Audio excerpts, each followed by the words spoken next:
Everyone, I got some really exciting stuff going on today.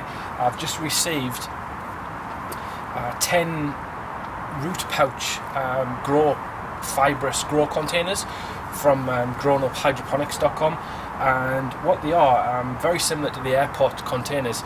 They're made from completely recycled plastics, and they're designed to encourage and promote healthy root growth from the plants once they're potted in. And how they do that is when the root hits the side of the material, the root gets cut off and it's unable to spread and grow and wind itself around the pot so that the plant doesn't become root bound. So I just received the 10 semi-dwarfing rootstocks from Walcott Organic Nursery yesterday. That's 5 M106 and 5 M26.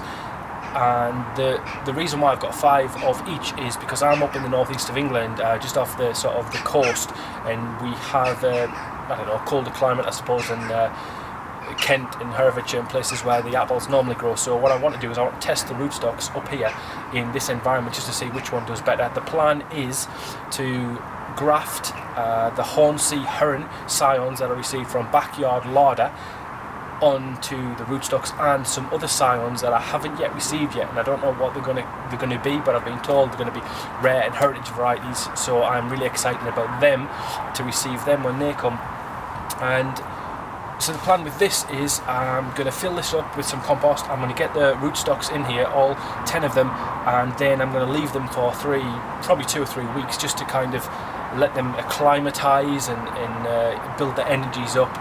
You know, we've got the spring equinox coming up soon, so just give it that little bit of time to kind of find itself and get all those energies flowing around the tree before I actually attempt to do the grafts. So that's what I'm going to do today. So if you just hang in there, I will just show you quickly how I'm going to do this and what happens.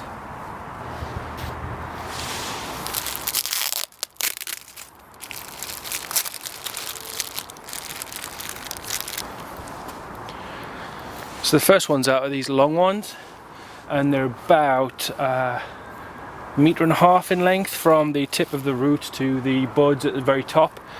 And these ones are the M26. So we'll get some of them in.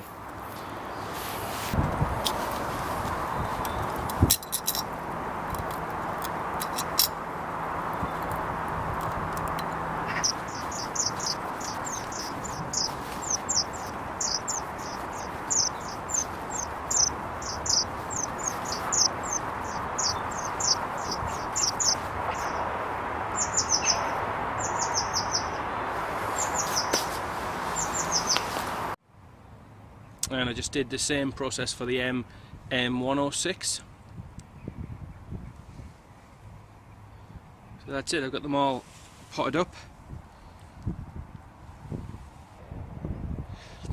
And you'll notice I've saved 2 of the root pouches for the for something else that I've got growing, and also I've got the Louise Bonne of Jersey pear tree that I also bought from Walcott Organic Nursery to plant as well. But I don't think these are 16 litre pots from root pouch, and I don't think they're going to be big enough for a 2-year-old pear tree, so we shall see. So I'm going to give these a water now.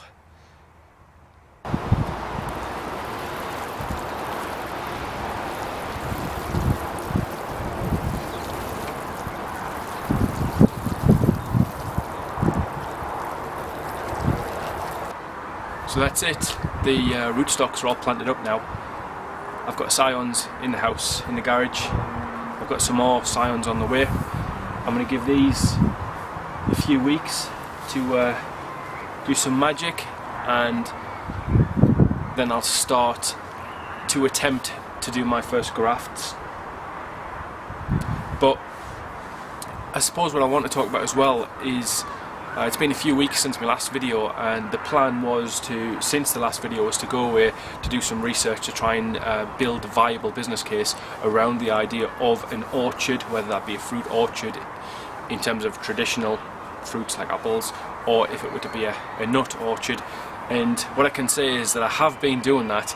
I've not neglected the research, and I've found a ton of interesting things, and probably a few things worth mentioning now actually before I actually get to the publication or the publishing of what I've actually found out. But what I can say is that I've looked at apples, I've looked at the apple market, I've looked at the apple wholesale market, I've looked at the cider market, the craft cider market, and what there appears to be, probably for the last 5-6 years or so, there's been an increase in demand for craft beers, and microbreweries and distilleries are all on the increase, and that has created a great demand for craft and heritage varieties of drinks.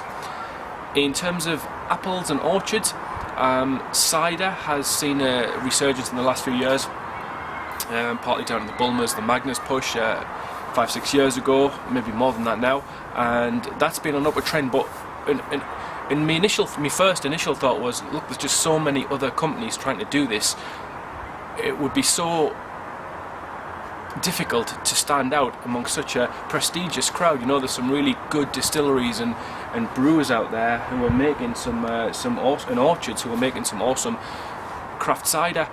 But as I looked into it more, I then discovered that whilst the cider market in the UK seems to be improving, the knock-on effect is that the European markets, so the markets for export, are also craving more cider. So that got me thinking, well, okay, is there an opportunity there?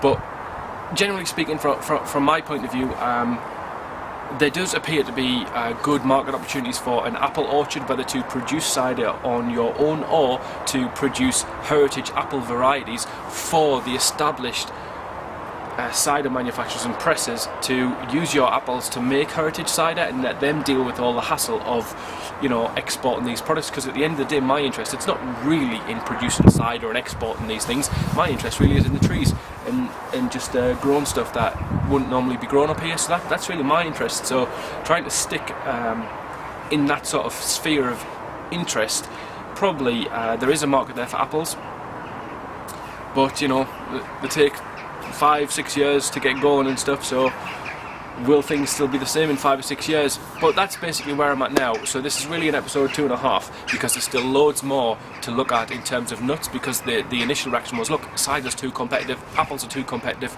do something that's not being done. And that then led me down the route of, okay, well, almonds, try and grow almonds, and that's the kind of the next phase of research that I'm on to now. So that's where I am, that's what's happening. I've not forgotten, and I'm certainly not stopping doing what I'm doing.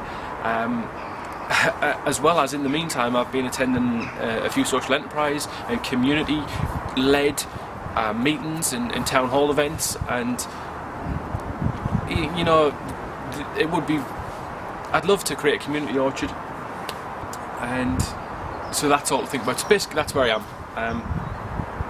And hopefully next time I do get around to a video, it will be, you know, a bit more concrete, and I'll have a plan to share with everyone, which you can look at and learn from, and you know, take the best bits out of for your own orchard plans.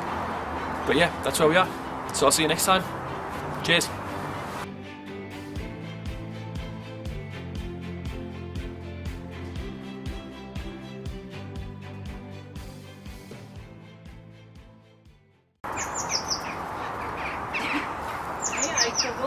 Alright.